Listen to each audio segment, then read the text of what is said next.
Hello, and welcome to another episode of Movies, They're Pretty Good. I'm your host, Travis Dudding, and today we're going to get into what David Lynch called his weirdest movie, and that is 1999's Straight Story, or The Straight Story.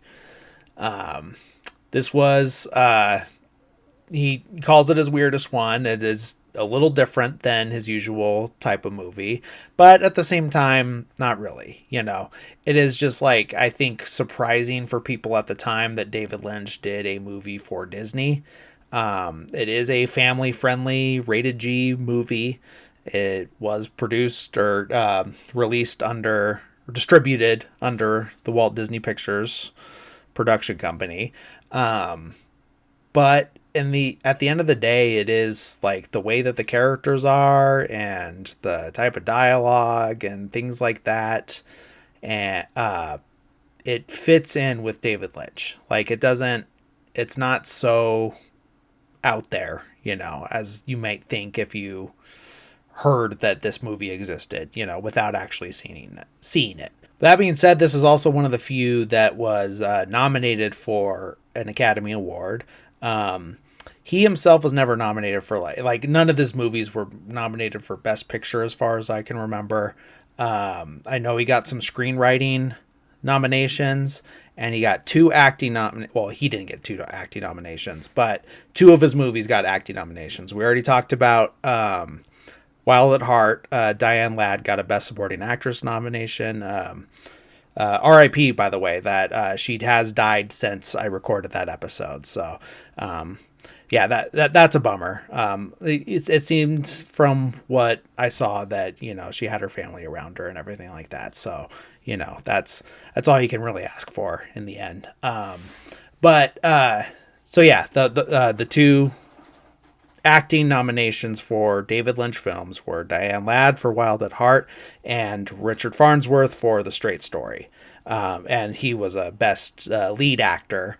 Now, unfortunately, he did lose to Kevin Spacey for American Beauty, which, at the time we didn't know, but I mean, it's hard to say. I think now with, I mean, I was going to say, like, with as fresh as the Kevin Spacey stuff is, I think that happened like 10 years. Well, the reveal happened like 10 years ago. I think 10 years ago is when the Me Too movement really started popping off. Maybe a little later, maybe just shy of 10 years, but that's kind of crazy to think about. Like, all that, I mean, that's just getting old, honestly. All these things that seem like not that long ago have happened like double digit amount of years ago. So that's when you start really like, getting all existential and shit. But yeah, like I was saying, he did, Richard Farnsworth, the main character, did get nominated for a lead actor Oscar. And I mean, I guess I don't have to wait till we get into the movie to talk about this aspect of it, but it is very depressing to learn after the fact. No one knew during the filming. Well, I mean, besides him and his doctors, no one knew during the filming and during the Oscar campaign and all of that Richard Farnsworth was living with cancer at the time. I mean, he wanted to keep it private and everything like that. Kind of like a more recent example of that would be Chadwick Boseman. But that is a fact that he was dealing with that, and I think from what I've seen, now there's no way to really confirm this because no one was. The only one that knows is him, but I believe from what it feels like is that he was getting sick and it wasn't going to get any better, and he just wanted to go out in his own way and did end up ultimately committing suicide. So it's a very sad story. It's a very sad story that is on top of this already sad story, because the movie itself is A fairly sad story. You know, I think it ultimately has a happy ending, but the reasoning behind the journey is sad. What he's going through mentally and emotionally, and what he's having to grapple with, basically, is sad inherently. And the fact that this sad story is based on a true story is also pretty sad, you know. So it is like there's a lot of sadness around this film. But you know, it's not like this is just a complete bummer like all the way through, you know. You know, in the end it is what it is. I think it would have been nice had he won, you know. And that's even removing the Kevin Spacey of it all, you know, because that's a whole nother thing. Obviously, you know, I'm not gonna sit here and be like, you know, that Kevin Spacey was never a good actor, because that's just an insane thing to say, I think. I mean, you know, if it's not your style, then, you know, whatever. You know, I'm sure there's people out there that never thought he was a good actor even before all the stuff came out about him. But it'll be interesting to see a few years down the road when we're even more removed from the allegations against Kevin Spacey. Like, I don't know, it might not even be until he's dead, to be honest, you know, because, you know, every time I'm about to say something and relate it to something else, like, I immediately think of how, like, you know, there's exceptions to that rule. Because I was gonna say, like, you know, we're still on, deservedly so, you know, we're still on Roman Polanski about what he did, and that was decades ago, you know. But I think I'm wondering if it's because he's still alive. Not to say that we're not going to be like, hey, this guy fucking sucks, like, after he dies, you know. But I don't know, maybe because look at Michael Jackson, you know. Now I know that there is some people that truly believe he didn't do anything wrong, you know, that it's just that the parents of these kids just are out for money and they're just trying to tear him down and all this stuff.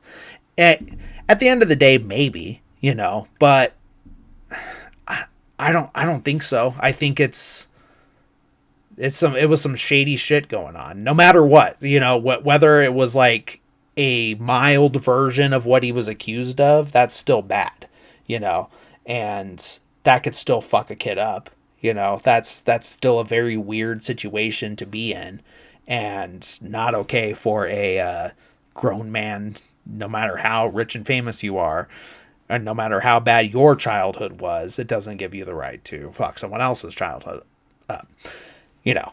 So that's I'm going off on a tangent, but basically, like, what I'm just, all I'm saying is that I'm curious to see down the line, like, how we feel about, even just, you know, it'd be one thing about Kevin Spacey's performance in American Beauty and being like, well, that is directly attached to him as a person, because he is the guy in that performance and he is the guy that did those things. I'm wondering if, like, how we feel further down the road about the film American Beauty, because I know there has been some pullback from it, not even just because of his involvement, some of the subject matter of the film too. So it's just interesting to think about. And I don't even think I've watched it since all that stuff came out about Kevin Spacey. And not that I was just like this huge American Beauty stan or anything like that. I liked it the first time I saw it. I was too young when it first came out. Saw it later because I, you know, at some point in my life, I decided I'm going to watch every single Academy Award winner for Best Picture. And I have at this point. But I remember liking it at the time. But also just like kind of like, you know, it was good, but, you know, it didn't blow me away like some of them. And to be honest, that's a majority of Best Picture winners in the end, you know. There's a lot of great ones, You know, I'm not saying they're all bad, that they get it wrong every single time, because they don't. They sometimes they know what they're doing, but there are a lot of movies that were great for the time and then are just forgotten. You know, and especially when you compare them to what other movies are nominated that same year. You know, I'm trying to think of another like really good example. But I feel like even 1999 has like plenty of movies that were like, man, that came out that same year, you know. I mean, probably the first one for me that was like a big deal, like you know, obviously retroactive because it was way before I was, well, not way before I was born, like 10 to 11 years before I was born. Star Wars and Annie Hall. Now, I'm not saying that Star Wars had to win Best Picture, but what has more cultural relevance overall? And yet again, we have another shitty guy attached to this movie. So I don't know. I could honestly probably do a whole episode on just that, you know, and there's probably actually already podcasts doing stuff like that, you know, talking about, you know, what should have won an Oscar in a certain year and stuff like that. But yeah, let's, I don't know. How long have I spent on this? Yeah, too long. Okay, so let's just move on to the movie. We're talking The Straight Story, 1999, like I said, released by Disney Pictures. So very, very different than a majority of David Lynch films, most of which are pretty adult. This one is very family friendly. I haven't shown my kids it yet, just because I'm not sure how much they'll actually enjoy it, because some of the stuff is a little heavy, but it's nothing that they couldn't handle. But I'm also just like, all right, how interested in it are they going to be? And that's really the main thing at this point. But you know, I've shown them like quite a bit of stuff that you know, isn't necessarily, you know, made for young people. This last weekend we watched Rear Window. That was their first time, and that, you know, that went over great. You know, everyone had a great time with that movie. It's so good and holds up perfectly. Yeah, so good. But yeah, I mean, probably soon with that one. It definitely would be their first David Lynch film, just because of how appropriate it is for a younger audience, you know. But you know, we'll get there someday. But yeah, it's a very touching movie, very moving. Maybe, oh, no, never mind. I was gonna say it's the most sentimental one, and then I just remembered the Elephant Man. So, but it's up there. You know, it's a separate category from a lot of his other stuff, but it fits together. I feel like each movie has another one that's like similar to it in vibe and everything. I think the exception would probably be Dune, because that's just kind of its own thing. Now there's elements of it that are similar to other Lynch films, but it is like the only one that's like a big sci-fi epic. You could say that like the sci-fi connects it to Eraserhead, but it's still very different vibes overall. But yeah, let's get right into it. Like I said before, based on a true story. The overall plot is a man named Alvin Straight, hence The Straight Story. Elderly man, I believe 73, learns that his brother, who he had a falling out with 10 plus years before, has had a stroke. And this kind of puts things in perspective for him. Like, hey, I'm getting old, because he has this fall in the beginning of the movie. And that, back to back with his brother having this stroke, just really puts things in perspective for him. And he decides that he's going to go visit his brother. Now, he can't drive, and his daughter can't drive him. And there's no bus routes from where he is, because he's in a small town. But he just knows he has to get there, so he drives a riding lawnmower 300 plus miles from Lorenz, Idaho, or not Idaho, Iowa, to Mount Zion, Wisconsin. So, and this actually did happen. This was a major news story, which is what spawned the screenplay and, eventually the movie.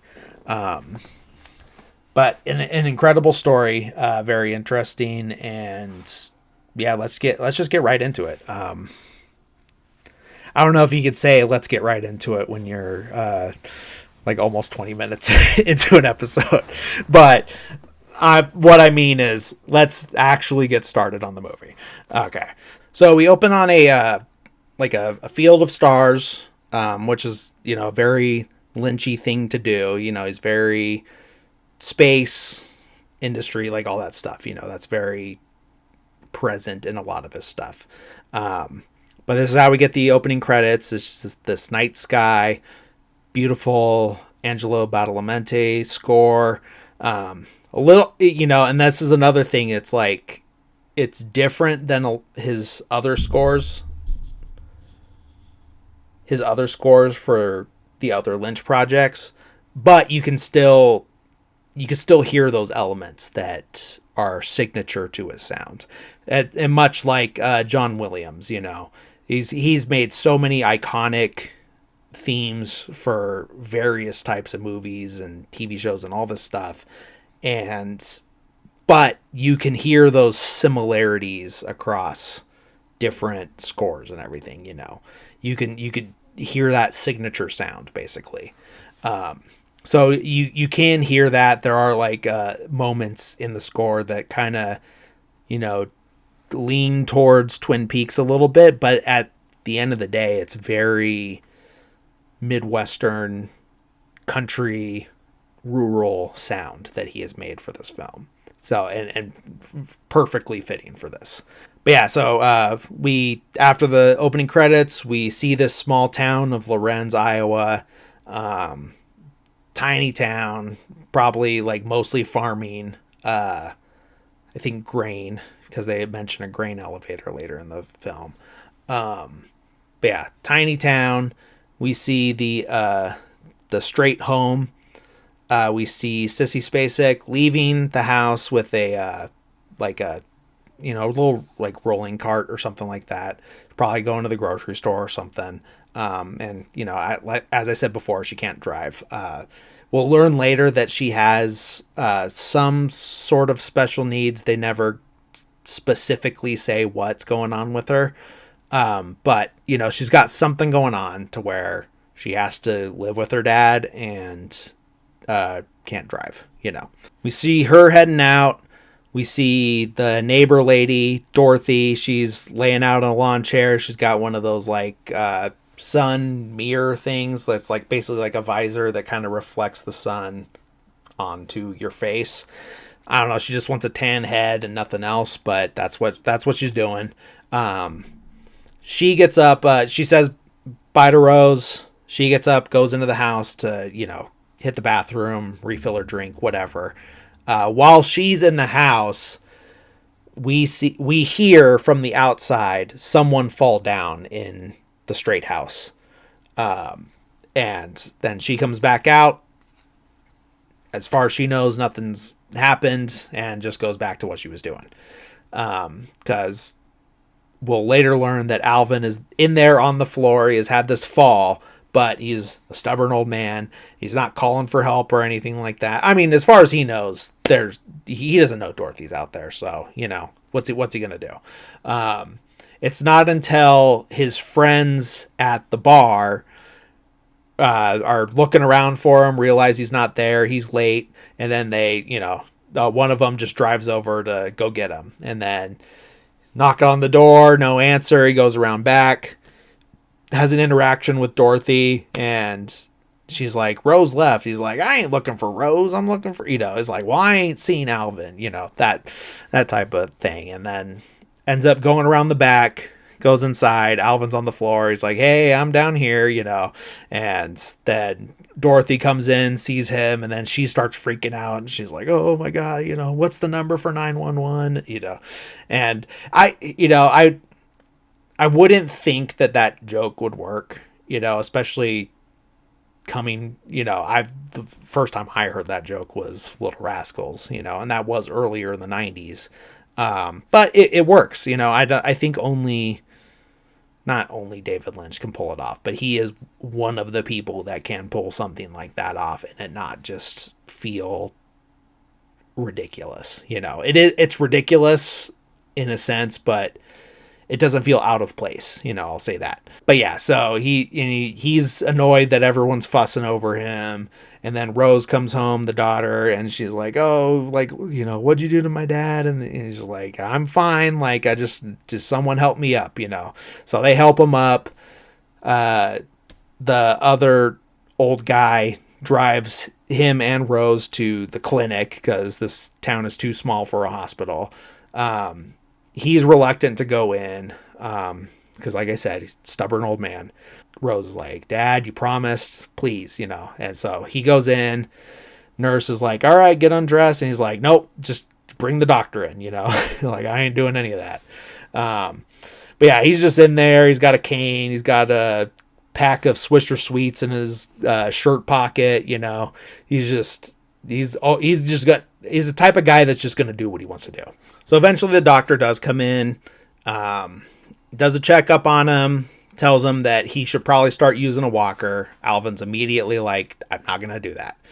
So he's like, "Okay, fine. Then use 2 canes," like, he's the doctor's frustrated, but he's just like, he knows he's not going to win this battle. So he's just like, "All right, fine. Then use a second cane, whatever makes you happy, as long as you're doing something, because you got early signs of diabetes. Like, I can see and hear the fact that you smoke. So you're in the early stages of emphysema. You got poor circulation, hence him needing to use the 2 canes rather than a walker. And basically, like, if you don't work on those things plus your diet and exercise, then you're not going to be around much longer, that type of thing, And he basically, he has to hit him, give it to him straight, because he knows that this is a stubborn old man, he's not gonna, he can't beat around the bush with this type of guy, So we see him back at the house. He's sitting in the kitchen, like at their kitchen table, lights up one of his Swishers, and just kind of just sitting there contemplating a little bit. Rose comes in and she's like, "Oh, like, what did the doctor say?" And he just doesn't have the heart to tell her like what he really said, even though he didn't get any like direct news, like, "You only got this much time to live," nothing like that. But he's just like, he just doesn't want her to worry. So he's like, "Oh, he said I'm going to live to be 100, and then she smiles, but you can kind of tell that she knows that he's joking, So he heads out into the back to mow the lawn. Rose offers to do it, but he's insistent that he wants to do it. Gets out there, trying to start it up. It's not starting. So he starts taking it apart to, fix the problem. So he's very like mechanical oriented guy, he's very handy. But right about the time he's like getting it fixed, storm starts rolling in. So he's like, "Well, not gonna mow the lawn today." So puts the lawnmower away. Him and Rose are sitting in, I guess, the living room with the blinds open, watching the storm. It's thunder and lightning. It's everything, and they're just talking about like, "Oh, like, I love watching the storms." Then the phone rings. And Rose goes to answer the phone, but we're staying on Alvin's face, like listening to one end of this phone call. And he's just hearing like, "Oh no, when did it happen?" Like, "Oh, And so he knows it's bad news. And you could see in his eyes, he starts to, his eyes are getting a little watery. He's his breathing changes, everything, like all the emotion is there in his face, and this is the type of stuff that got him the Academy Award nomination, But yeah, he immediately knows it's bad news, probably because and he's ready for bad news because he has gotten bad news of his own today, So he's already in this like thinking about mortality mood, And then as soon as the phone rings and that tone changes, he knows, like, it's bad. So Rose comes back in and tells him, like, hey, like, that was Bobby. Uncle Lyle had a stroke. And, and then there's more emotion on his face, but he's still not saying anything, And then, then the scene changes. It's the next day. Rose is back on the phone, talking to Bobby, which, I'm guessing is her cousin. And she's like, no, they're both stubborn. And I think this, and she's like, it was back in, I forget the exact month. It was either June or July, 1998 or 1988. And she's like, no, I know it was then. Like, I'm really good with dates. That's part of her. She's probably like a little bit on the spectrum, I'm guessing. And they hadn't expanded it that much, or maybe even in like a rural area in the mid 90s, it still hadn't. It wasn't so known back then, because my brother Tyler, he's been on the show before. He was diagnosed in probably right around then, actually, because it was early 90s. It was when I was in kindergarten. He's 2 years younger. So 94, 95, sometime in that range. And Alvin Straight, the real Alvin Straight, died in 96. So unless like he died right after this journey, that puts it right in that time frame. Not that my brother was the first person to get autism diagnosed. No.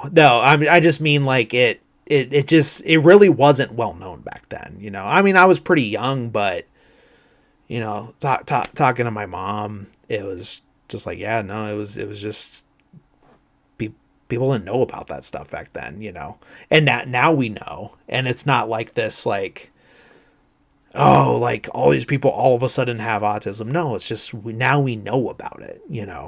It's not Tylenol causing it or whatever the fuck RFK wants to say this week, because it's a new thing every month. It's it's been there. We just didn't know what it was. It just, back in the day, it was just your weird neighbor that had 6 figures worth of trains in his basement, and that's like most elaborate train set you've ever seen. And but and he was just a little different, but he had this like obsession of a thing that he was good at, and he followed that dream, and all kinds of stuff like that, so it's just, we know more about this stuff now, is what I'm trying to say. But to tie it back to the movie, because she's so good with like exact dates and stuff like that, and Alvin will say later that she's, she has a mind like a bear trap for facts and dates, and that's a very autism spectrum thing, it's not the only thing, and it's not the only diagnosis that comes with something like that, and not that's the thing. That's why it's a spectrum, is that it's not one size fits all, the phrase we always heard was like, if you know a kid with autism, you know a kid with autism, and what you know about that kid doesn't transfer to every other kid you're going to come across, because it's so different across the board. There's similarities here and there, a lot of train stuff, but well, yeah, but it's different.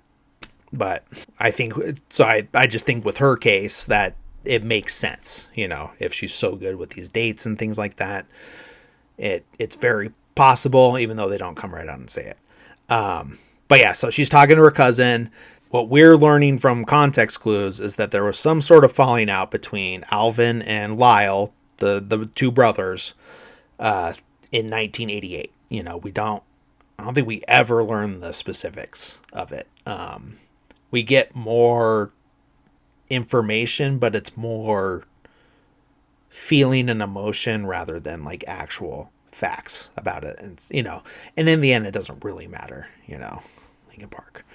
But yeah, so we're hearing this. We get a scene of Rose. She's just staring out the window, kind of longingly, It's getting dark. I don't know if it's like full night, but we see a kid come get a ball that he kicked onto the sidewalk, and she's just watching this kid, and and then we're gonna learn a little more about this like later on in the film. Just foreshadowing. Film 101, story writing 101.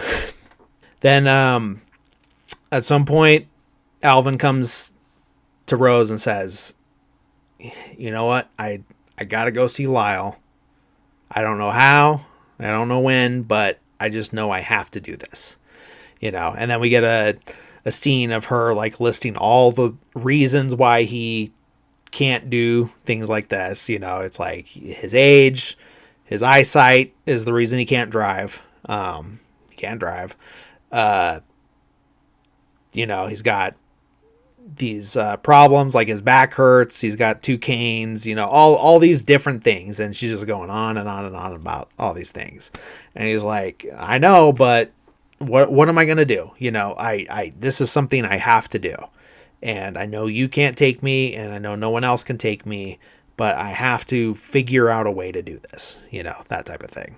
We see Rose at the grocery store. She's buying like close to a cart full of Braunschweiger, which is, I'm guessing, some sort of like German bologna, sausage, salami adjacent deal. It's not something I'm super familiar with, despite being, quite a bit of German heritage in me.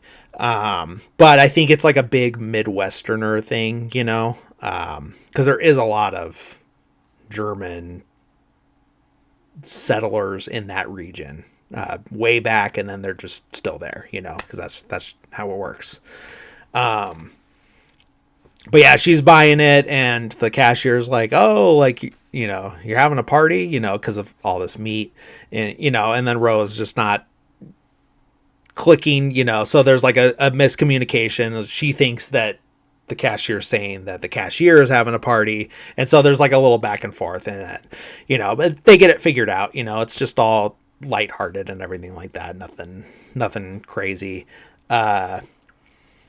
And then she's like, to be honest, I don't really like this. And she says like, "Oh, this is for my dad. He's going on a trip." And she's like, I don't like this stuff. And then the cashier's like, "Yeah, me neither," then this is where we find out that Lyle is in Wisconsin, because she says that's where he's heading to. And, they talk about like the cashier's like, "Oh, I hear it's like a big party school and stuff like that," that type of thing. Back at the house, we see that Alvin is building some sort of trailer. It's some sort of structure. We see the wheels, we see the supports and everything like that, or the frame. We get a scene with him at Ace Hardware with a couple of the townsfolk in there. And, some of his friends are being like super like suspicious of like what he's doing. Like, what are you planning to do? So you bought like, enough gas cans for 15 gallons of gas, and then, just like ask him all these questions, and he's being super vague about it. He's like, "How about you mind your own business?" That type of thing, but like in a playful way. And then, he gets to the cash register and asks like, "Hey, like what about that grabber right there?" And then the cashier's like, I need that. Like, I use it. I have two of them, but if I sell you this one, it's going to take me weeks to get another one and all this stuff. And he's like, and then Alvin's just like negotiating with them. And it's like, all right, fine. Like $10, starts at 5, goes up to 10. And then reluctantly, the cashier's like, all right, fine, I'll sell it to you.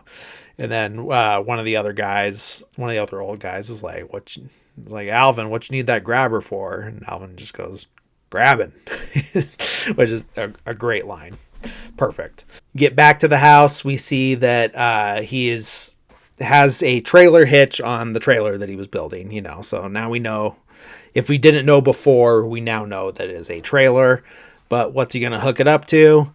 And then we see him, spraying some WD-40 on a trailer hitch on the lawnmower. And this is where we as the audience confirm, if we didn't gather from the poster, that he's gonna, or the real life event that inspired this, that he is gonna take this lawnmower, or put this trailer and attach it to the lawnmower. And Rose this is where she figures out. She's like, "Oh, Dad, like what, she's nervous about this." But he hitches it up, reassures her that like, it's like, "Hey, I know this is crazy, but I have to do this my own way. And I know you understand." And in the end she does. But yeah, then he takes off. We get a shot of him pulling his trailer down the main street of the town. All the friends that, and the hardware store guy come out, and they're, talking to him. It's like, "Hey, what are you doing? Like, what do you think you're doing?" That type of thing. Kind of like half-assed trying to stop him. Like, "What are you, crazy? You're never going to make it past the grotto," all this stuff. And then, but he's just ignoring him, and he just keeps going and going and going. We see him driving down the road. We get a lot of like good, aerial shots. And I like the shot of the lines in the middle of the road, because it's very reminiscent yet very opposite of the similar shot in Lost Highway, because it's it's those center yellow lines in the middle of the road. But in Lost Highway, it's dark. In Straight Story, it's daytime. In Lost Highway, it's super fast, and in Straight Story, it is extremely slow. But it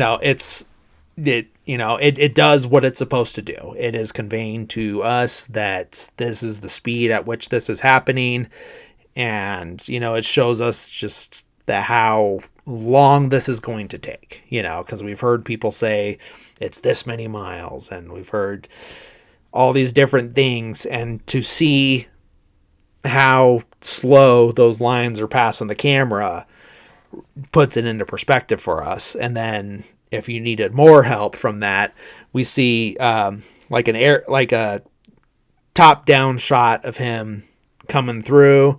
Camera pans up to the sky, and we see the sky for a good amount of time, and then pan down to him, and he's only made it like so far.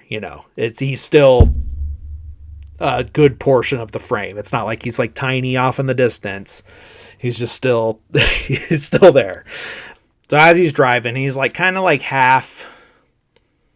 He tries to get off into the shoulder as much as he can, but depending on the section of the road or what road you're on, that's not always possible. So sometimes he's got to be like half in the lane, half on the shoulder. Sometimes he's all the way in the shoulder, sometimes he's all the way in the lane.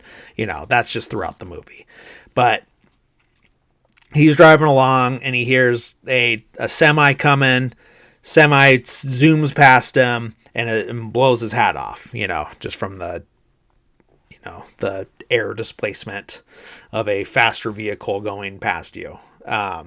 So his hat blows off. He pulls the mower off as far off to the side as he can, puts it in park, goes to get his hat, comes back, gets back into the mower, tries to start it, and it's not starting. So he tries for a little bit. Then we see him flagging down a bus, like a Greyhound type bus, but it's not a Greyhound. I think it's like Sun Tours or something like that. Sun something Tours. And it's just some sort of tour bus that's heading to the next town, which is the grotto. Because remember, the townsfolk, his friends, were like, "You're not going to make it past the grotto." And right before he breaks down, he passes a sign that says "Grotto 5 miles." So they were right about that.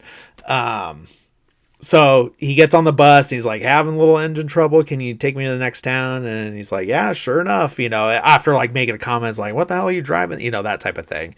So he gets on the bus, and there's all these like older people on there, and, like asking him questions, talking and being nice and friendly and everything like that. Then we see him on his mower in the back of a pickup truck.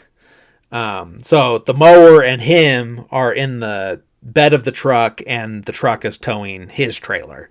So back the other way, so that way he can go back to Lorenz where he started and figure out what he's going to do next. So he gets in there. Rose is filling Dorothy in on the story. And then, he came back in, someone towed him back in on a truck and everything like that. As she's telling her this story, we see Alvin come through the kitchen where they're talking with this big old rifle, and just walks through. Rose is just, not acknowledging that and just continuing to tell the story. Alvin heads out into the backyard, and we see him shoot his lawnmower, and it bursts in flames and everything like that. Is basically just like, you're no help to me, so I'm killing you, that type of thing. He basically putting it down. So then we see him at a basically like a John Deere dealership type of deal. It's mostly like big farming equipment and everything like that. There's a few there's one place that's like a little not right out of the town I live in, but the next town. Like if I'm going to Spokane from here, there's another town on the way that's like a little bit past here called Colfax, and then right out of Colfax is this like giant John Deere dealership. So it's a lot of these like big farm machinery and stuff like that, because this is a farming area. Yeah, it's like a weird combination of farming community and college town, which you wouldn't expect to exist, but here it is. But yeah, it's a lot of like big machines and everything like that, but they also have just regular lawnmowers. So he's there to get another riding lawnmower, something that's a little more reliable. The dealer that he's talking to is Everett McGill, who's Big Ed from Twin Peaks, and he's just like, I've heard what you're doing, and I think it's crazy, that type of thing. But it's like it's in a friendly way. He's like ribbing him, but as a friend with like respect for him and everything like that. Shows him like a 66 model John Deere, and he's selling him on it, and he's like, you can get I think Alvin says it's like, you can tell a lot about how a machine is going to work based on who owned it last. And he's like, do you know who owned this one last? And he's like, as a matter of fact, I do. It was me. And he's like, all right, sold. So he's got a new mower, a new used mower, gets it hooked back up and gets back on the road, as soon as he can. Now, during this first leg, we see him driving, we see a car pass him, but then we see a hitchhiker on the side of the road, and she's trying to thumb down the car that passed him. Car ignores her, and then he drives past her, and they just kind of he acknowledges her, nods, and she's kind of just like, I'm not gonna ask him for a ride, that type of thing. She's not saying anything, it's just not making it outwardly obvious or anything like that. But she's just not making an effort to be like, hey, right? Nothing like that. So, but he passes her and just, nods at her and then keeps driving. We see him setting up camp for the first, I guess. No, separately before this, we saw him like camp for the first night. He's using his grabber for grabbing sticks and built a campfire. And we just see him in his chair, and then, next day. So it's this second night, and he's sitting there at the campfire. He's roasting a weenie with his stick, and the hitchhiker comes up, and he's like, hey, couldn't get a ride. And he's like, all right, you hungry? And she says, what do you got? And he says, wieners. She's like, wieners? He's like, yeah, grab a stick, that type of thing. And so she grabs a stick, grabs a wiener, starts cooking on the fire, looks over at his trailer, and she's like, what a hunk of junk. And he's just like, eat your dinner, missy. Just right into dad/grandpa mode. So they start talking, they start opening up with each other. She's like, oh, where are you from? And he's like, Lorenz. She's like, oh, you got a wife, kids? And It's like, well, my wife Frances delivered 14 babies. 7 of them lived. And then already we're like, okay, no, this is gonna be heavy. Not that he doesn't get super super heavy, but it's already like, it's a. I've probably been guilty of this in the past. Someone asks like a simple question, in a certain tone where they're like, "Oh, what's your problem about that type of thing?" And you're like, "Oh, you want to know?" And then you just trauma dump on them to be like, "Hey, but yeah, maybe don't ask like such personal questions." That type of thing. I don't know. Maybe that's like a bad way to handle that, but I don't know. I think people get a little too curious sometimes. I don't know if that's the right word to use. Pushy, inquisitive. All I'm saying is like, if you're talking to a stranger or someone you don't even know all that well, just, I don't know, just think about what questions you're asking them. Not that that's like a too personal of a question. It's literally just like, oh, like, you married? That's fine to ask. But I think there are times it's like, oh, where'd you get that scar from? That can be something very simple, or that could be a super traumatizing story. So that's all I'm saying right there. So yeah, he starts telling this story. Like I said, like, delivered 14 babies, 7 of them made it. Says that his wife Frances died in 81 and that his daughter Rose lives with him. Quickly picks up on the fact that this hitchhiker is pregnant. And he just says, like, how far along are you? And she says 5 months. And, starts asking her a couple questions about that, just, but not probing too much. And then starts saying, like, I think because he kind of like establishes that she ran away and stuff like that. And, I don't think my parents will probably, I think my parents hate me, and they're definitely going to hate me after they find out about this, about the baby. And he's like, oh, you didn't tell him? And he's like, no, like, no one knows, like, not even my boyfriend knows, and he's like, they're, how do you word it? He's like, he said it'd be a lot worse for them to lose you. Like, they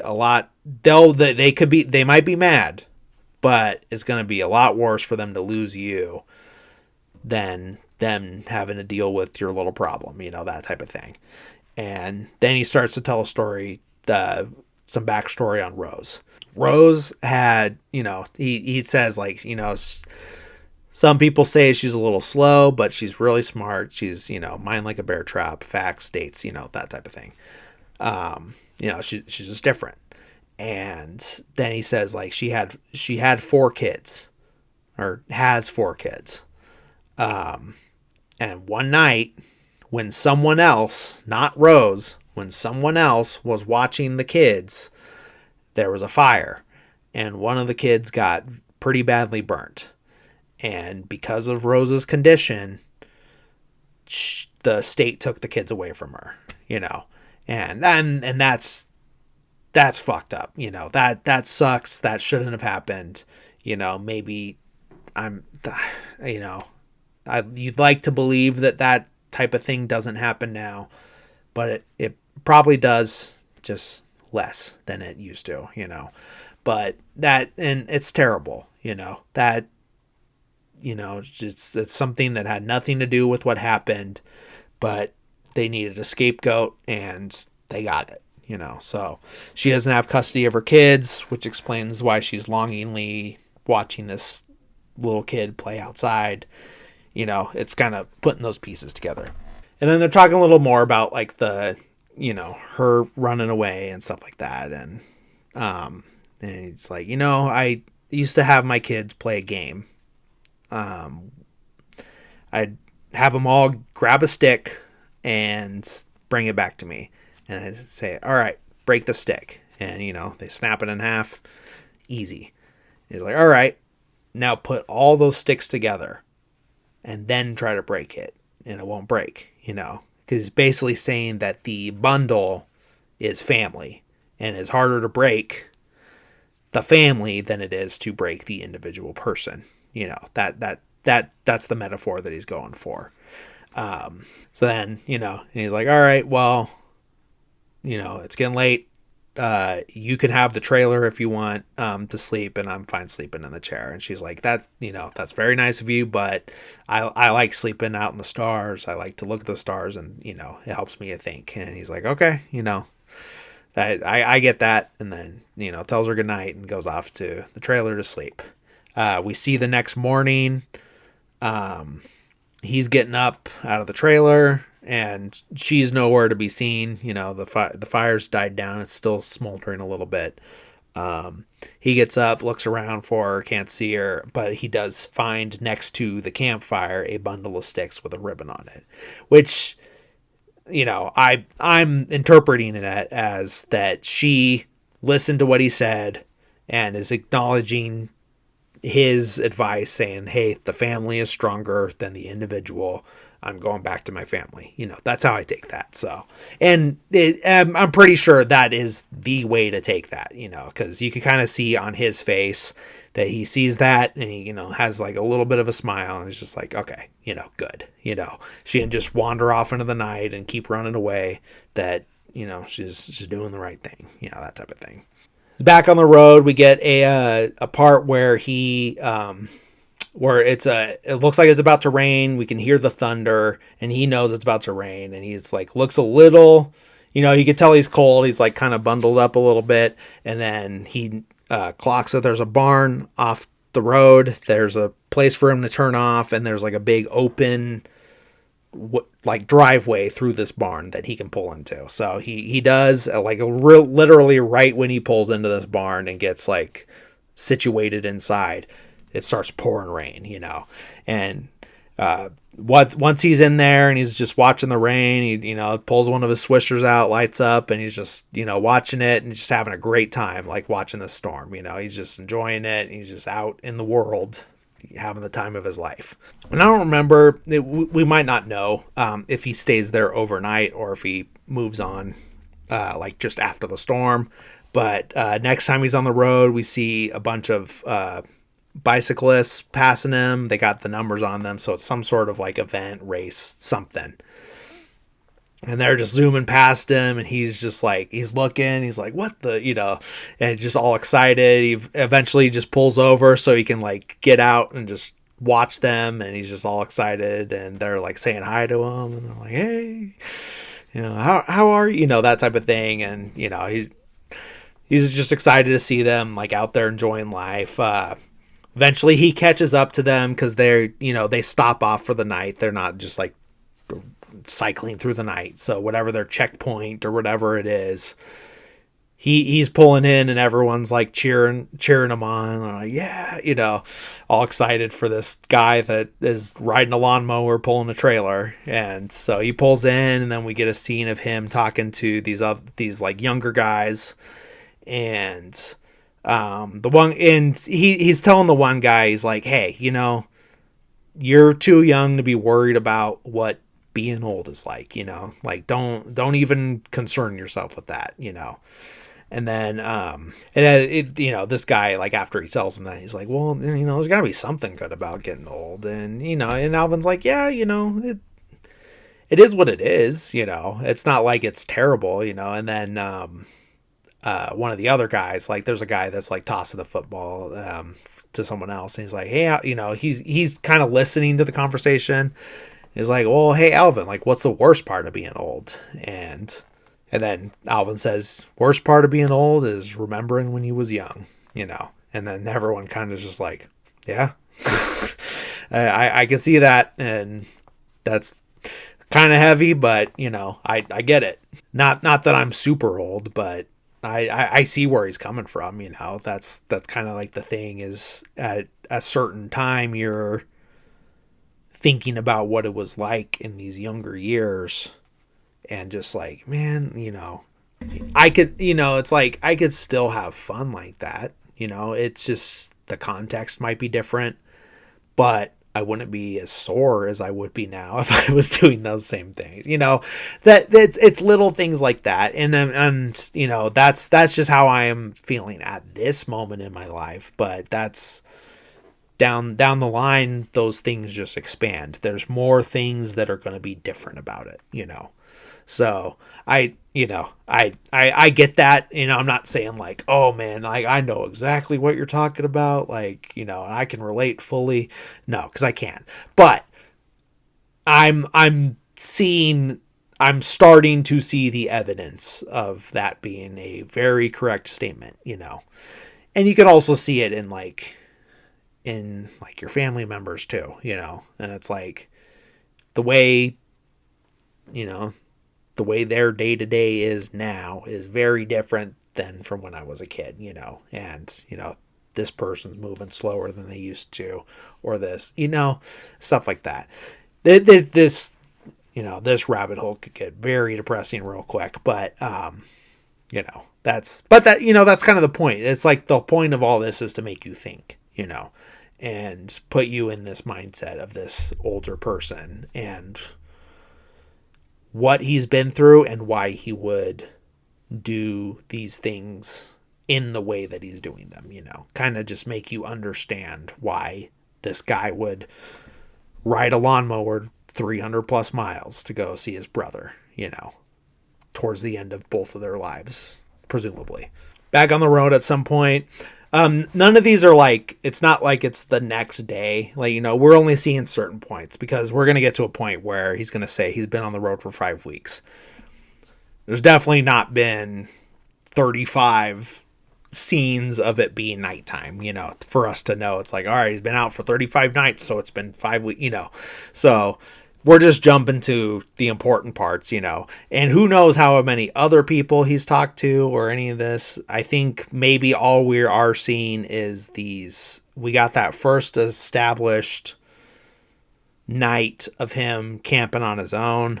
And then I think from then on, we're only seeing when he's having these important moments with other people, the hitchhiker, these bikers. And then, we'll have more in a little bit. But we get a car kind of like goes around him, and then we hear a crash, a honk and a crash. And then so he, puts the lawnmower in park, gets his canes, and goes over to check it out.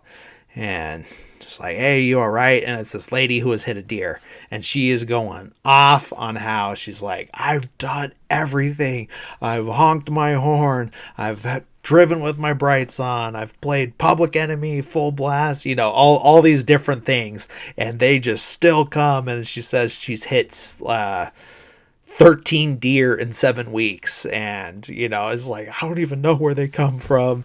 And she's just having a bad day, and she, and just say it's like, and I have to drive down this road at 45 minutes every day, or miles maybe, because this is just her commute to work. And when you're in the middle of nowhere, it's just the one road. It's not like there's like, oh well, today I'm gonna go this way. It's the one road. What's the South Park Canada Wizard of Oz reference, the follow the only road? That's what it's like in these rural areas. It's just like, that's the one. You take that, and then you're in the next town. And maybe there's other streets there, but for the most part, not really. But yeah, she's just going off about how she's done everything, but for some reason she just keeps hitting these deer, and that she's just like, and I love deer, that she gets in her car and just drives off with her bent up hood and everything. And Alvin's just like, all right. And then we cut to him grilling up some deer, presumably, because he kind of like looks down and it's like, well, can't let this go to waste, even though I don't know, because I've heard conflicting things on this. I don't think you're supposed to eat roadkill like that, because I've heard that maybe it just depends, but I've heard that if their organs or their bowels explode, then it's like the meat's kind of tainted, so it's better if it's just a slaughtered or hunted animal because it's just the one bullet. It's not like if you shoot a deer in the head, its intestines explode and you got like fecal matter in your meat. I don't know, that could just be like one guy's thing that I heard like at a young enough age to where I'm like, well, that's fact because someone said it. I don't know, but that's just what I've heard about roadkill, but I could be way off on that. Yeah, I don't know, because I've hit a deer once. I did not see the body afterwards, because it was middle of the night, snow, couldn't see it. It was just gone. I don't know if it like, but there was like enough pieces in the grill of the vehicle that I was like, that can't be. They can't be good to eat, if it just died like after that. Like I don't know though. I don't know. I'm not an expert on that. That has happened one time in 18 years of driving, so cross my fingers that doesn't happen again, but I am in an SUV now. So, I mean, I was in an SUV that time. It just wasn't my SUV. So sorry to my parents but I mean, insurance covered it, but then, rural mechanics fucked it up more than it probably would have if they had it fixed in a city.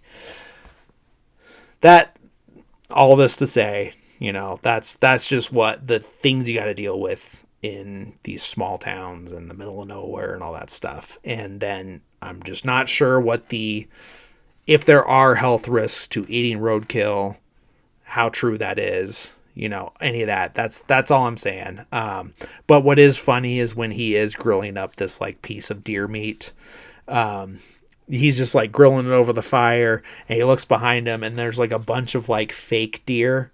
It's like some sort of like, it's like a bunch of lawn ornaments like around this area, like wherever he is. I don't know if it's like an abandoned property or something. But he like looks back and there's these just like fake deer like staring at him, and then he kind of just is like, gonna like put his back to them and, not look at them in the eyes as he's like grilling up this like piece of deer meat. I don't know if this was in Rian Johnson's head with the Chewbacca and the Porg scene in Last Jedi, but that's what it made me think of. But that's what I saw first, even though it was 16 years later, but whatever. Okay. Oh yeah, and then we also see while he's cooking up the deer that he's put the antlers on the like front of his trailer, So he's like took the antlers, put them on the trailer, and he's cooking up the meat. I mean, I guess like moralistically, it makes sense to like, hey, this creature died. I'm gonna use everything I can. I can. So that makes sense. But like I said, I'm just, because I heard one thing from one guy years ago, I'm just skeptical of the health risks of eating roadkill. That's all I'm saying. So next scene with him on the road, we see a fire in like it looks like an old cabin or house. I don't think anyone was actually living there, and we will find out from the townspeople that are sitting in lawn chairs watching this happen that I think this was like a vacant house, and the fire department is using it for an exercise because they're like, oh, thank God that place was an eyesore, that type of thing. But it's this old building that's on fire, and it's in the town that that Alvin is on his way into. As he's pulling up, though, it is we see the sign saying that it's a steep grade downhill. So he's going down the hill. Something's wrong. He's not able to shift into the lower gear. That helps. Plus, he's pulling this trailer that obviously the trailer doesn't have brakes because it's all like a jerry-rigged contraption, that that he did himself and everything. So he's in a riding lawnmower with this heavy ass trailer going down a steep hill, and it's pushing him, and he's gaining speed, and he can't do anything about it. And then he's like flashing to that and the fire that's going on, and everything's just like very, overstimulating, overwhelming, whatever it is like going on. Because, he's not outright saying like, this is overstimulating. We have to gain all of this from, if they made it today and a worse director made it, it's like, I'm overstimulated. But, back in 99, when people trusted the audience to use context clues, we put this together. I think I'm just bringing this up because I recently saw the Guillermo del Toro Frankenstein, which I did like, but I think I liked it more aesthetically and the look of it and the feel of it and everything like that.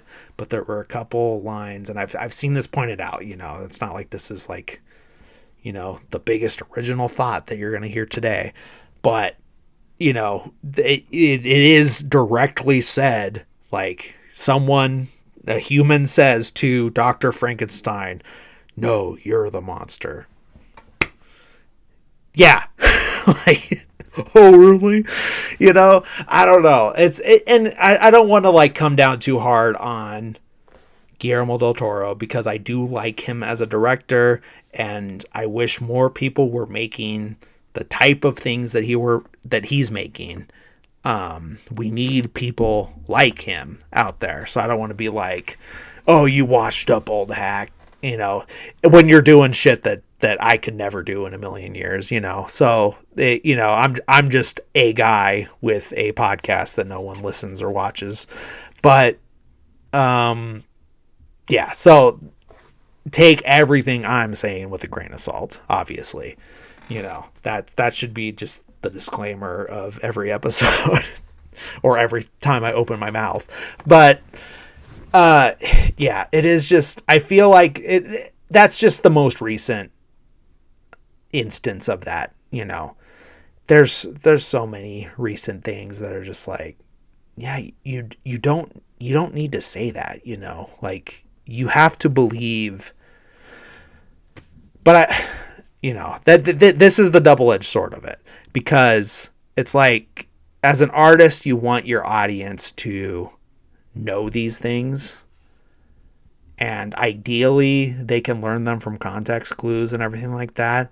But I feel like I don't know if it's just a younger generation or if it's just all of us, not all of us, but the majority of civilization now, because of smartphones and social media and all these different things, has dumbed us down so much that we just lack so much media literacy that we just cannot, that people just can't figure this shit out,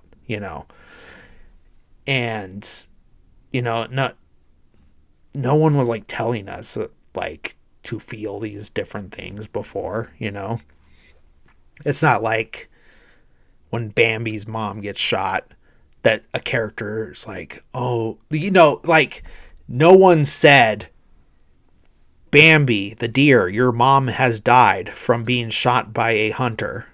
Are you sad about it? I feel like that, not with that tone, but that's the type of shit we get now, and I've even heard like people that are in the business and are creatives and stuff like that that have had meetings with places like Netflix, where it's like, well, we need it to be like phone friendly is what I don't remember the exact term they use, but basically they want their shows and movies to be made in a way to where you can be on your fucking phone the whole time and know what's going on. And, granted, sometimes you're very busy and you want something in the background, so you're like, okay. But for me personally, I'm going to put on something I've seen a bunch of times. Like, I know I have to be focused on this thing I'm doing. So I'm going to be doing that, but I don't want to just be doing that in complete silence. And, so Maybe you could put music on, maybe you could put a podcast on, whatever it is.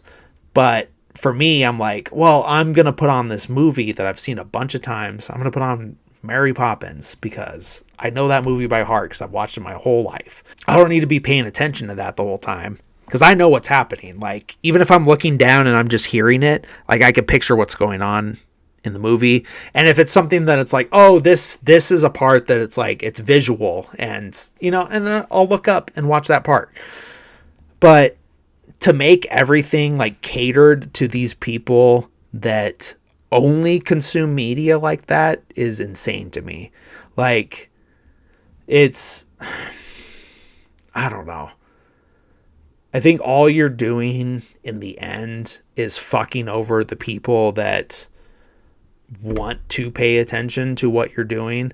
In the end, that's why I went and saw Frankenstein in the theater, because I knew if I was at home, I would have that,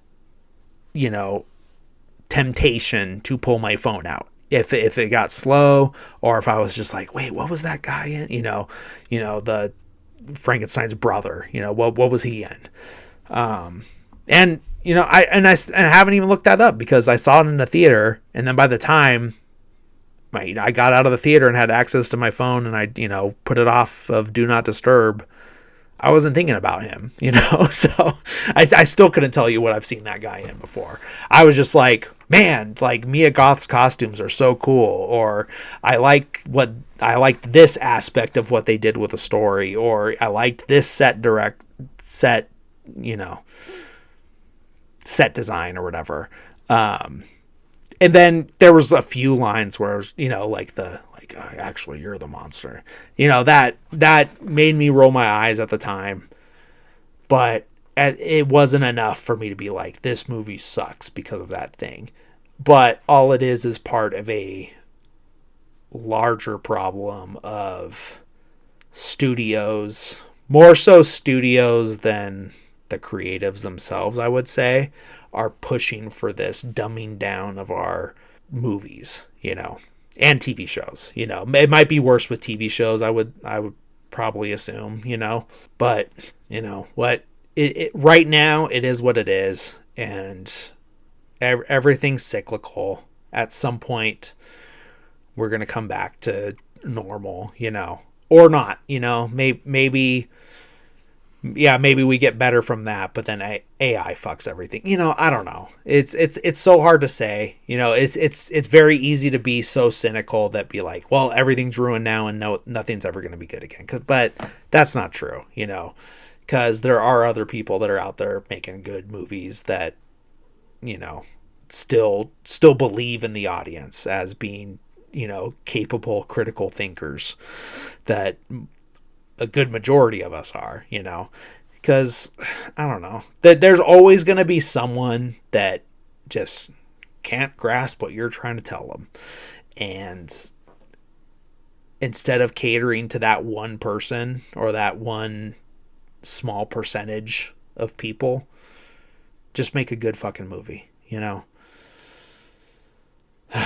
Anyway, yeah, how did I even get on this tangent? I think it was, so we can see in Alvin's face that he, is worried about all this and everything like that, so that, I don't even think that was even a worthy enough scene to lead in that tangent, but I don't know, it needed to be said, I guess, I don't know. So Alvin's losing control of the mower. We see that from his facial expression and just what's happening in the scene. He eventually does bring it to a stop at the bottom of the hill. He's already been clocked by the townsfolk that are watching from their lawn chairs and the firefighters that are doing this exercise. So they all come and like check on him, and he's shaken up. So they're like, hey, you okay? And he's like, I don't know, like maybe I think the belt must have broke, or, and he's like, yeah, I'd say, like, and then, everyone's just like, well, what the hell are you doing? Like, on a riding lawnmower, dragging a giant trailer, all that stuff. But he's a little too shaken up at this moment to answer all those questions. But they're like, all right, like, here, you come off of the lawnmower and hang out here, and we're going to push this out of the road so, it's doesn't get hit by a car or semi or whatever. So they get it off into one of their yards. Turns out the guy like worked for John Deere for years, and he's like, oh yeah, your belt broke and it looks like you probably have some transmission problems, and it's, I don't know what all these repairs are going to entail, but I'll tell you one thing, you're not going to be back on the road tonight. So why don't you, set up camp in my yard, that's fine, do what you got to do. You got a place to stay. I think he might even offer him a bedroom, but Alvin, being this stubborn old man that he is, he's like, no, I'll stay out here. It's fine. That's what I've been doing. So don't worry. This is what I signed up for. So I'm fine out here. Oh, and this is where like they're like, oh, where are you going, and where. He tells them like Mount Zion, and he's like, man, that's like, that's on the other side of the Mississippi. They're like, well, where'd you come from? And they're like, they start listing places. I don't remember all the places. And he's like, no, further than that, And then the one like older guy is like, you come a long way, haven't you? And he's like, yes, I have. It's like, well, how long you been on the road? About 5 weeks. And then everyone's just like, geez, man, like, what do you mean you've been on the road for 5 weeks driving a lawnmower? I think he does like tell him like, oh yeah, I came from Lorenz, Iowa, that type of thing. So yeah, like I said, the one couple lets him stay in the yard. We see him hanging out in his lawn chair, smoking his Swisher, and he pulls out his wallet, and because they're talking about like, hey, there's going to be these repairs and like all that stuff. So he pulls out his wallet, looks at like what he has cash wise, and it's clear like he's got some money for $19.99, but not fix a lawnmower and get to Wisconsin money.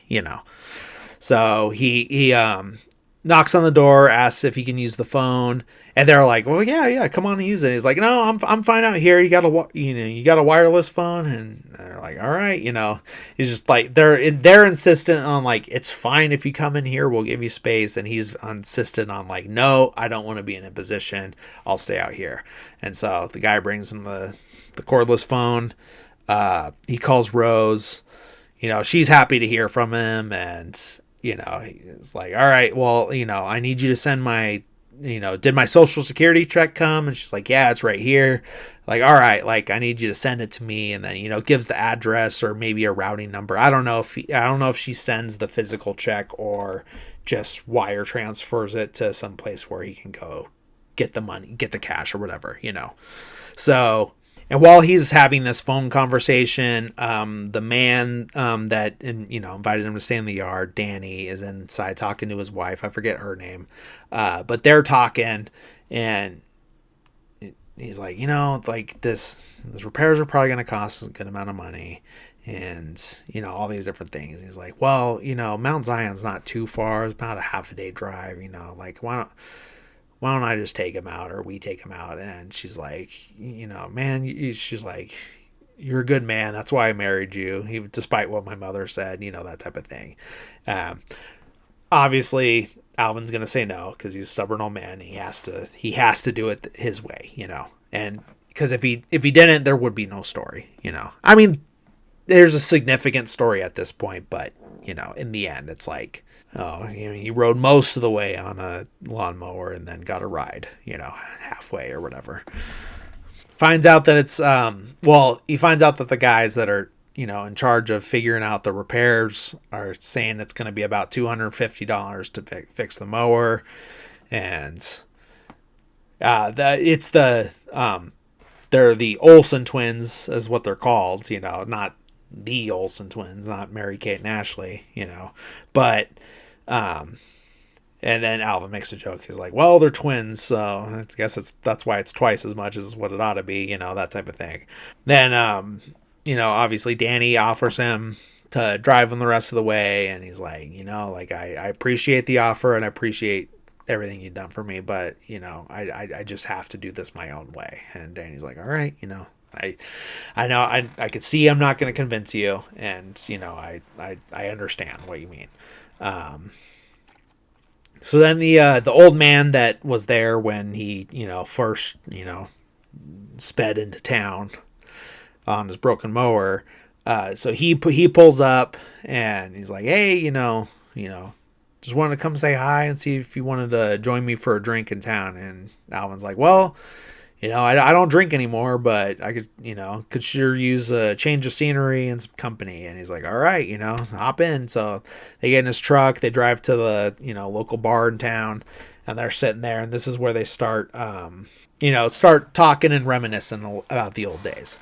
This is where we find out that Alvin started drinking during World War II when he was stationed in France.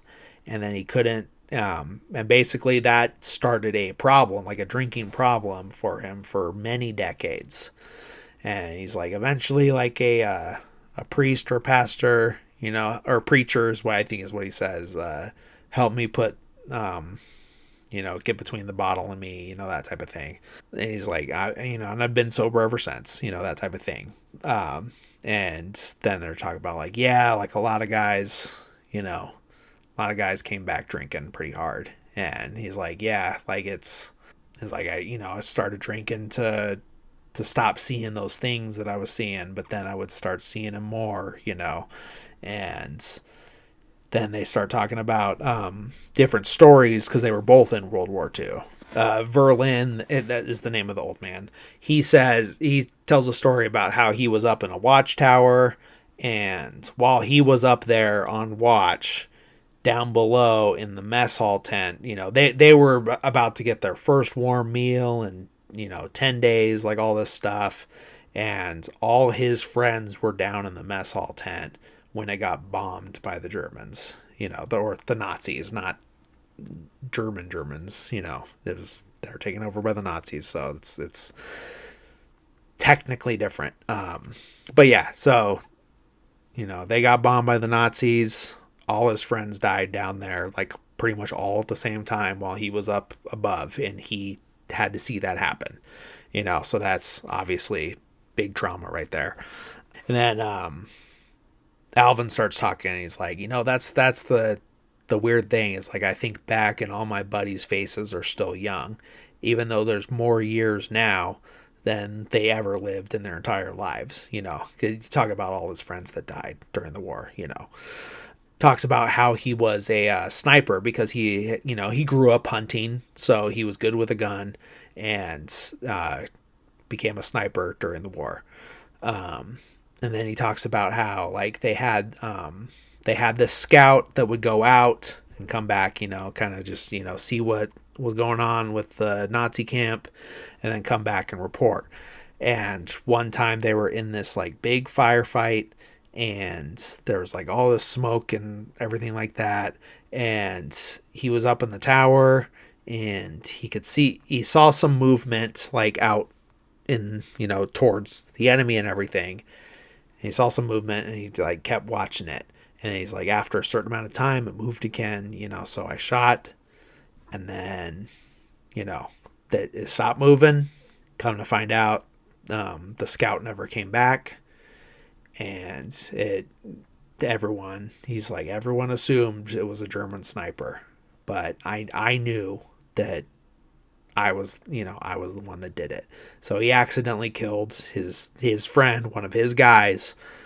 Friendly fire, and it's from what Verlin said, it's understandable that it happened the way that it did, but obviously it's still hard, not just like, it happened, not like that, but it's that's a lot to live with for the rest of your life. And he's like, and everyone always assumed that for years and years until the day that they died, the other people.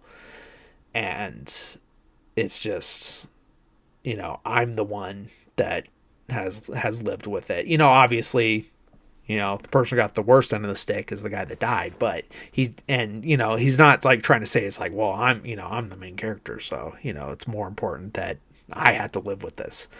That's not what he's saying, because, but he has had to live with this guilt for his entire life, because if this is in the 90s, that's around 50 years later, that he's had to live with this. He's had to live with this more than he's had more life living with this guilt than he's had life before he had any of that guilt, if that makes sense. So yeah, it's one of those moments that's like that's very heavy. One of the more emotional scenes in the film, like just given the subject matter, the quality of the dialogue, that line about like all my buddies' faces are still young, that hits like super hard. But yeah, it's such a well done scene. Both these guys are acting their asses off, just with like all those subtle facial movements and everything like that, like chin quivers, everything. Everything is just so well done, and it's so believable, and it's like, and there's a good chance that it could be true for these guys. Like I probably should have, but I haven't gone and looked at Richard Farnsworth. Did he get drafted during any of the wars, or same with the guy that played Verlin? I don't know. I know a lot of guys did, especially if you were able-bodied and, of age in World War II, there's a good chance you got drafted, and a lot of famous people did. Even when I was, like I said before, watching Rear Window with my kids, looking up Jimmy Stewart's military career and how he was, he got drafted, and he was a bomber pilot and made it all the way to brigadier general, and he continued to be in the reserves and, for till the 60s and stuff. And he even flew a mission in Vietnam. He was an observer. He wasn't like, pulling the trigger or anything like that, but he was in a combat mission in Vietnam and World War II. So that's insane, especially for an actor. He's the furthest an actor ever made it in the military. I do know that. So after that, like, super heavy scene, we get a scene with the Olsen twins, who are played by Chris Farley's brothers. I think John and Kevin Farley. Now, there's one that like really looks like Chris, and then the other one that's like, you could see the resemblance, but if you didn't know, you might not even think about it, It's just like after the fact, it's like, oh, that's Chris Farley's brother, and then you're like, oh, I could see it, But the one really looks like him. Now, this is also, I don't know exactly how far before 99, if it was like filmed and released in 99, or, filmed in 98, released in 99. That I didn't really look into, but 97 is when Chris died, of his drug overdose. So there's a speech that Alvin makes to them, because they're bickering over like all these different things. They're twins, so they're bickering and they're fighting and stuff like that. Alvin has to talk him down from the 250 down to 180, because he's like, he makes a point and he's like, all right, well, you say this is for labor. Well, how much of that labor time was you guys fighting, seeing as your brothers? Because they're fighting right there, then and there. And he's like, all right, well, he's like, about 20%. He's like, all right, well, how about 20% off? And then there's a couple other things that he like talks them down to. So he ends up getting it down to like 180 even. But then he gives this little speech about how, kind of like about his brother, and the situation that he's in with his brother, and how it's like, there's no closer relationship than like the brothers that are close in age, and like a brother is a brother for life, and like all this stuff. And it's like, you don't know what you got till it's gone, all these different emotional ideas that I think really resonate when you have they resonate in general, but I think having the extra context of him telling these guys who lost their brother super young, too young, that it's, cherish what you have now because one day it could be gone, that type of thing. And I think that's like an extra layer that I don't know for sure if that was on purpose, if that's the reason that they were cast in this scene, or if it was, if that's just coincidence altogether. But that's like an interesting layer that does exist in that scene, whether on purpose or not. That is there. That is like two brothers of a very famous person who died at a young age, from the stupid mistake, that type of thing. And, I'm sure there's some level of, it's been a while since I read the Chris Farley biography, but I know that there's some level of like, like I wish we could have told him this, or I wish this could have gone differently, or, obviously in that type of situation, there's going to be some feelings like that. So it's just, it's, I don't know, maybe it's me overthinking, but it adds a layer of emotion to that scene that I don't know if it was on purpose or not. That's all I'm saying. And it's not like we can go ask David Lynch now. So yeah, after that scene, he kind of says a goodbye to Danny, and he's like, hey, I'm heading out in the morning. Like, I appreciate you letting me stay here and all your help and your company, everything, and he's like, all right, well, I'll be up in the morning to say bye to you. And he's like, you don't have to do that. And I'm going to be up really early, that type of thing. And, they say their goodbyes, and Danny's like, well, like, please write to us, that you made it to where you're going, you get home and everything like that. And just stay in touch, because this was a big thing for all of them. I think, this is like an important moment in their life, just like this guy, had made such a impact on them, that type of thing, and vice versa. But yeah, gets up early in the morning, gets back on the road with his fixed lawnmower. See him driving for a while. He crosses the Mississippi. As he's crossing the Mississippi, it definitely like kind of changes tonally, but I think it is just like that overwhelming feeling of like, okay, like I did all of that and now I'm here, and now I don't know how it's going to go. I don't know if my brother's even going to want to see me. It's been 10 plus years, like you can see all that, and they don't back to my rant before, they don't have to outright say that. You just see it all in his face, that's the shit I love, So, but, he pulls into town. He stops at this, like, gas station / bar, which is like, we need more of those. But he pulls in, and, it's been established before that, he hasn't drank in years because he had an alcoholism problem because of the war. He pulls in, and he's like, you know what? Like, I haven't had a drink in years, but right now, all I want is a nice ice cold beer or something like that. I forget how he words it, but the way he says it, he's like, it sounds so good. It's like, I want a cold beer right now.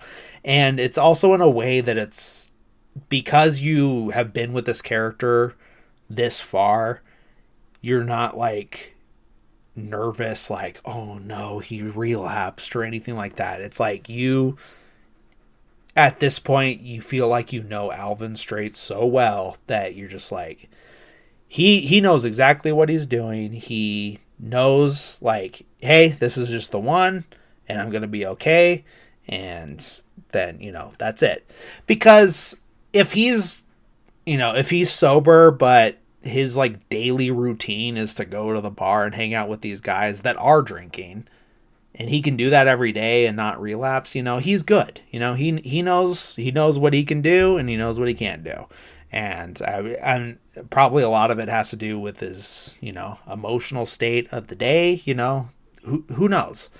But it's interesting because there definitely are movies where you would be like, oh no, like he's off the wagon and it's all falling apart now. And some movies would do that, and this just isn't that movie, you know. And you know, it could have been if that's what happened in real life, you know.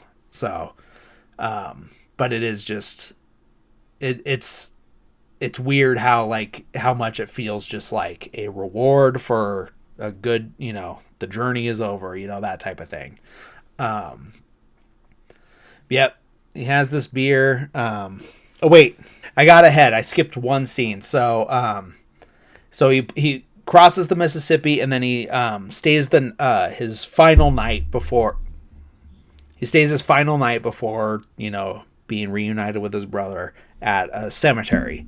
And while he's camped out there, like he usually does, here comes I'm guessing a priest. He's got the collar, but you know, I know there's other denominations that do that, but I only like a few other than like Catholicism, because I'm pretty sure never mind. I was gonna say Mel Gibson in Signs, but they do call him Father, so I think he is like a Catholic priest in Signs. But so yeah, he's got the collar, so pretty sure he's just a Catholic priest. He comes out, checks on him, brings him a meal, and he's like, "Well, I already had my dinner, but if you're welcome to come, you know, I love the company, you know." So they get to talking. Tells them like, "Hey, you know, drove from here to come see my brother," and you know, tells him the name, and he's like, you know, like the priest says like I do some work at the hospital, and I remember Lyle Straight coming in, and he had a stroke, and I talked to him a bit, and then Alvin's like, well, he's a Baptist. And he's like, yeah, I know. He told me many times, you know. So you could tell the brother's also honoring like him, and then, but he's just like, yeah, well, he never mentioned having a brother, and Alvin's like, yeah, well, you know, for a few years he hasn't, you know, because we had this falling out. And he kind of like he doesn't go into detail like I said before, but he does like say, you know, it was ego, temper, and like all stubbornness, and then you throw in some liquor, and you know, it just built to this thing. And you know, in the end, it's not worth it. It's not worth this time that we lost. And none of that even matters now, because right now all I want to do is sit with my brother and watch the stars like we used to when we were young, you know, that type of thing. And you know, and then you know, priest's like, yeah, you know, I hear you, you know, that type of thing. So then the next day is when he pulls into the bar, has that beer, and it's fine, and he just has the one, and he talks to the bartender. He's like, hey, you know, I'm looking for my brother Lyle Straight, you know where he lives, and he gives him directions.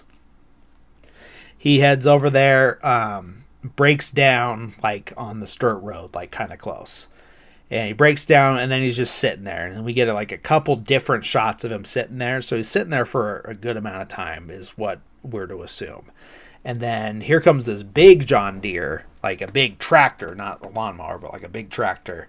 And it pulls up next to him. And then I like that it's not like we don't get them fully mic'd. Like the audio is off in the distance. So we're only like kind of hearing the murmurs of them. And it's like, oh, you good? You know, like, oh, yeah, I think it just, you know, the engine's just tired. He just kind of gave up on me. And then the tractor guy's like, well, you know, try her again. And then turns the ignition, starts up again. And he's like, well, you know, I'm looking for Lyle Straight's house. And the tractor guy's like, you know, basically like, follow me. You know, I'll lead you the way. So he's driving behind the tractor.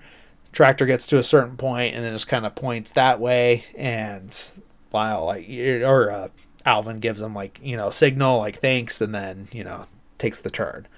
Pulls up to this like little shack in the middle of nowhere, and, you know, turns off his lawnmower, gets up, gets his 2 canes, and starts walking up to the house, gets like kind of up, and he just starts yelling like, Lyle?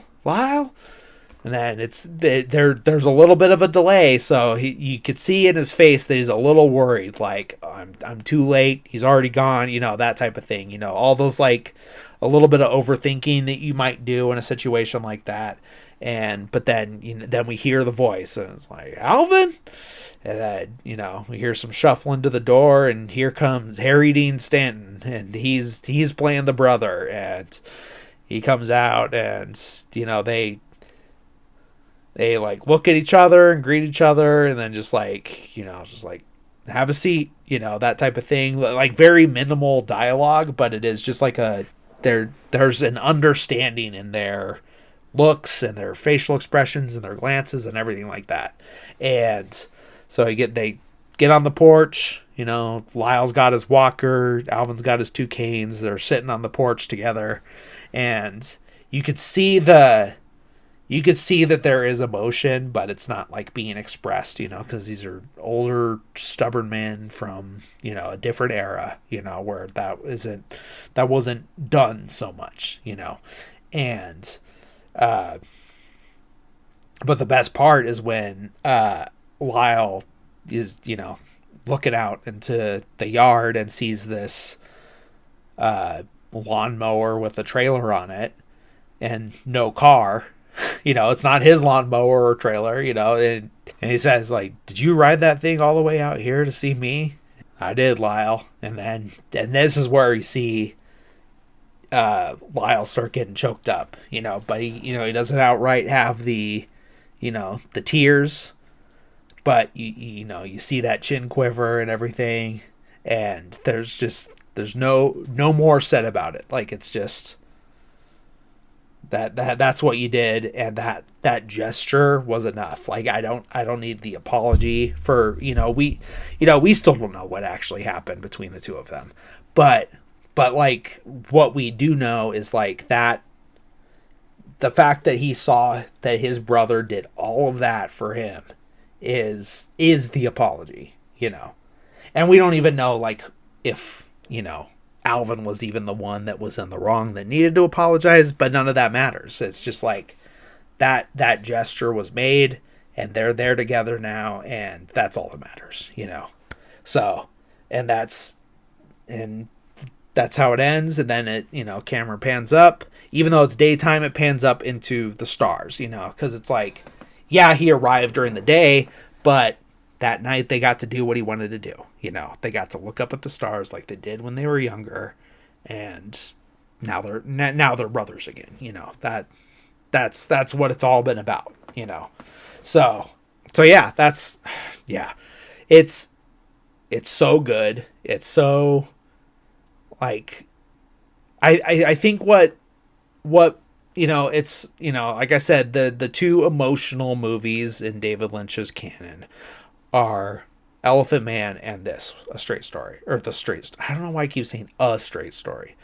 So the Elephant Man and The Straight Story are the two like big emotional ones, and that granted, you could have emotional reactions to some of the other ones and everything, and that's valid, but I'd say the main themes are so emotional in those two, but they're different in a pretty big way, because I feel like the Elephant Man is so heartbreaking. There is warmth to it and good moments and like happy moments and stuff that does make you feel good, but in the end it is such a tragic story, and it is just like more overwhelmingly heartbreaking, whereas The Straight Story is so heartwarming. Like, there are these emotional moments where you can tear up, and you have these emotional moments with it, but it's more, the general feeling overall is more heartwarming. It's like it had this happy ending where these two brothers, you don't know what happened afterwards, but like he accomplished his mission, he's back with his brother, and they're brothers again, and that, that's good. That's a good ending. That's a happy ending, despite what they may have happened afterwards, you know, as of when the story as of when the story or the film ends, it is a happy ending, you know. So, as opposed to The Elephant Man, where, yeah, this like amazing, like beautiful thing happened at the end, and there was all this like great moments, like overwhelmingly happy moments towards the end, but he does die at the end, you know. And you know, and we see it happen. We see him acknowledge, like, there's that painting of the guy that gets to sleep normal, and that's what I've always wanted to do, and I know I'm sick and I know I'm dying, so I'm just gonna do what I want to do and just try it and just sleep normal for once. And I know I'm gonna die, but I've done everything I need to do. You know, that, you know, I'm filling in some blanks, but that's, you know, that's basically what it is. But yeah, so like I said, you know, they're related in their level of emotionality, even though they're like on opposite ends of a spectrum. And, you know, not saying like one's better than the other, you know, they're fairly tied in my opinion in quality. I mean, you know, one can argue that like Elephant Man is a better film and everything like that. You know, there's more artistic merit, you know. But I'm saying like emotion wise, like they're basically tied. Like the, you know, what the level of reaction that they get from me is tied in my opinion, you know, because it is like it, but it, you know, like I said, on the opposite ends of the spectrum, you know, it's just like I'm so emotionally devastated with The Elephant Man, and with The Straight Story I'm so like overwhelmed with like joy and positivity, you know. I'm crying, but it's happy tears, as opposed to the, oh my god, like, you know, just sadness that you get with The Elephant Man, you know. So yeah, I, you know, I don't know why like I feel the need to have to compare them, but you know, that's just how my brain's working, you know. But it's just it, yeah, it, like I said, it's so different than Lynch's other work, but yeah, it's so similar, you know. And you have some of the, you know, a couple of the recurring people, you know. You have I mean, I guess not like a lot of recurring people, but you have Harry Dean Stanton in the end as Lyle, and you have Everett McGill as the John Deere dealer, you know. And I think those are the big two. I might be missing someone in there, but I think that's basically it for like recurring David Lynch people. But yeah, that it's such a good movie. I encourage everyone to watch the movie before you listen to the episode, because it you know, it adds so much to it in my opinion. You know, you're gonna get way more from the artist's intended vehicle of consuming this as a story than you are gonna get from me telling you about it, you know. And you know, I'm not saying like what I'm doing is completely pointless, you know. I mean, you know, for if that's your opinion of it, fine, you know. But sometimes people just want a little additional context or opinion on something, you know. That's fine, you know. I'm like that with some things, and others I'm not, you know. But it's I always feel that the intended vehicle is the better way to consume something. But yeah, I think that about covers everything I wanted to say on that. I talked about a little bit about the true story behind it. I mean, I don't know much more about the actual true story as opposed to the dramatized version that we get in this movie. I don't really know what the big differences are, if there are any. And I talked about Richard Farnsworth getting the nomination and how he ultimately ended up dying, and how, you know, no one knew that of his illness like during the filming and during the Oscar campaign and all that stuff. So yeah, I think that pretty much covers everything I wanted to say on this film. But it is a great one. It's, I feel like, in my opinion, every David Lynch movie except for Dune is a 5-star film, personally, and not like Dune's like a 1-star for me, but and if if you didn't listen to that episode and want to know what I'm talking about, like I talk about it there. I have opinions on it, but at the same time, it's just such on a different level than his other work for me.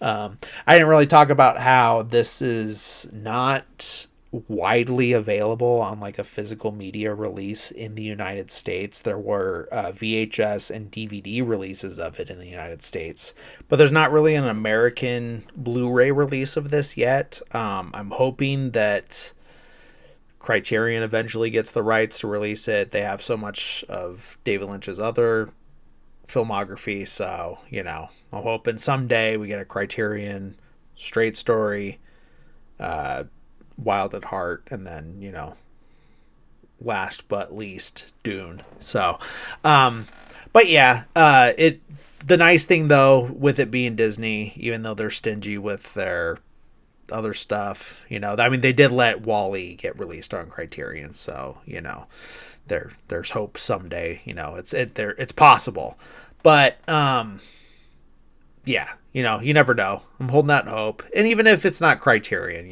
if Arrow does it, if Vinegar Syndrome does it, if Shout Factory, whoever, if someone does it, and we just get an American Blu-ray of it, great. I'm satisfied. Others are satisfied, But, for now, it's on Disney Plus, so I have a place to watch it. I might pick up a VHS of it if I can get like a good deal on it on eBay. So, that it is what it is, but that's the way to consume it right now, unless you have an older DVD, VHS, or one of the foreign Blu-rays. Foreign to the country I live in.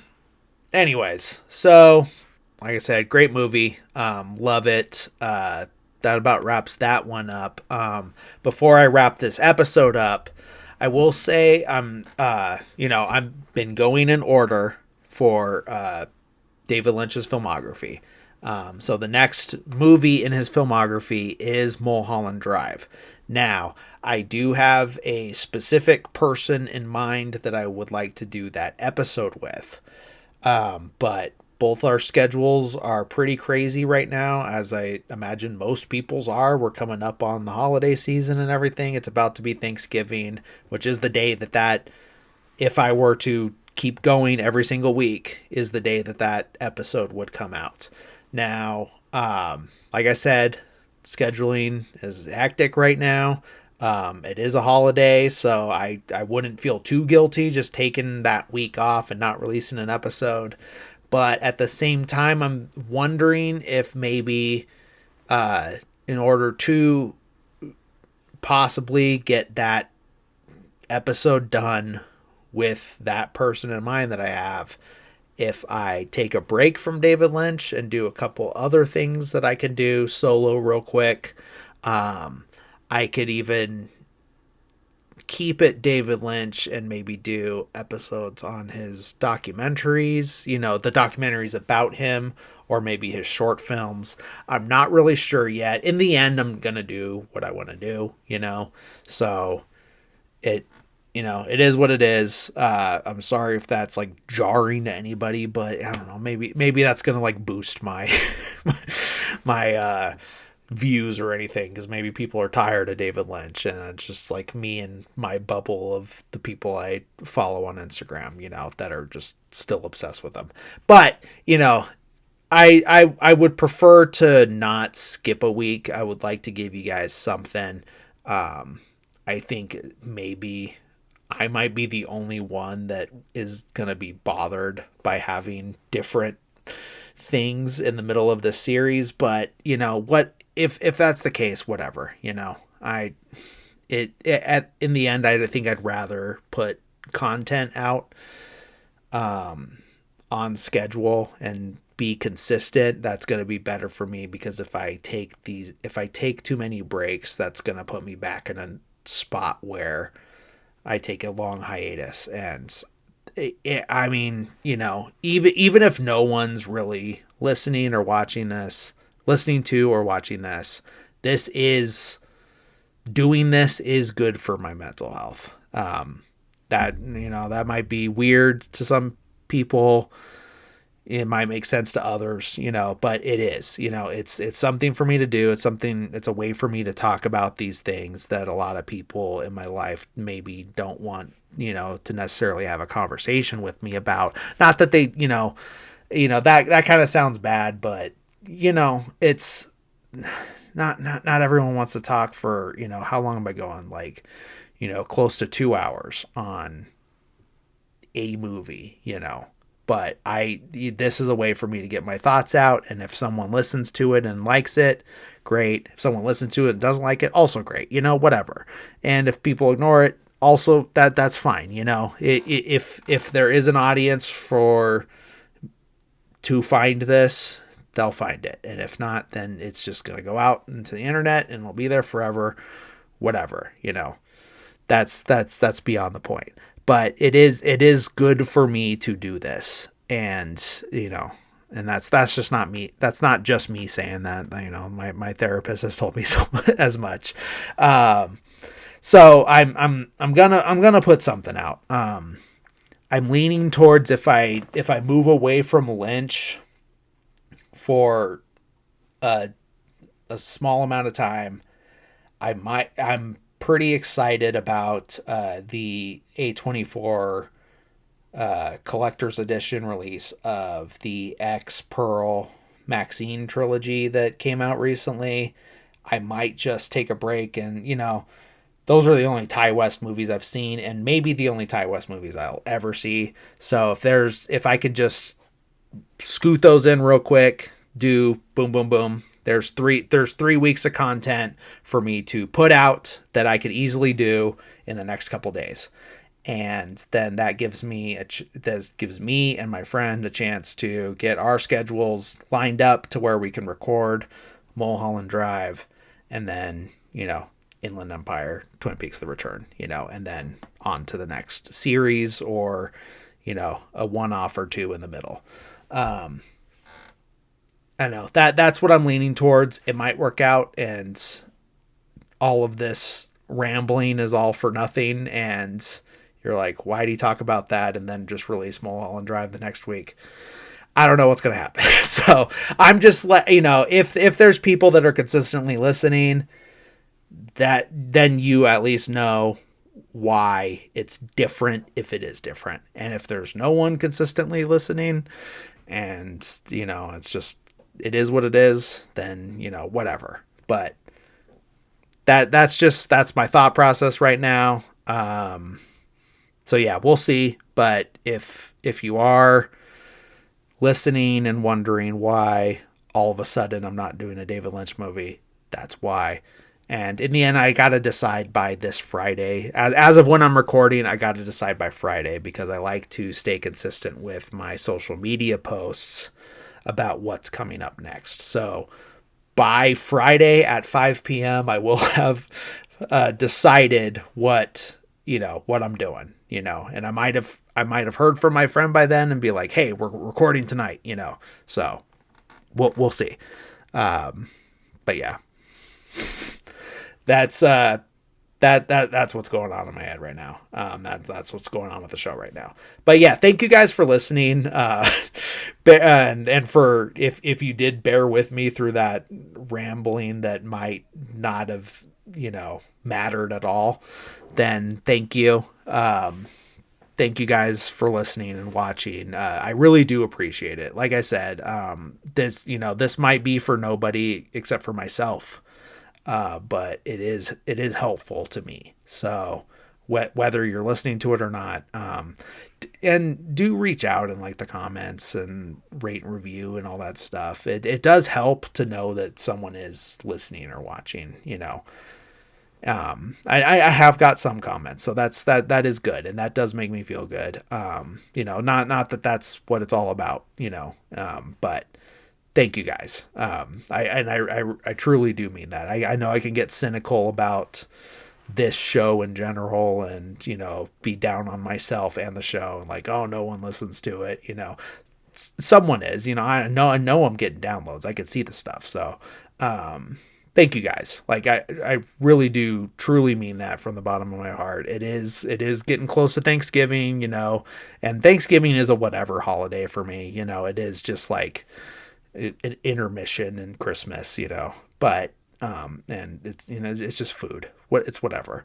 But that just because that is what's coming up, I will say I am thankful to you guys. So thank you.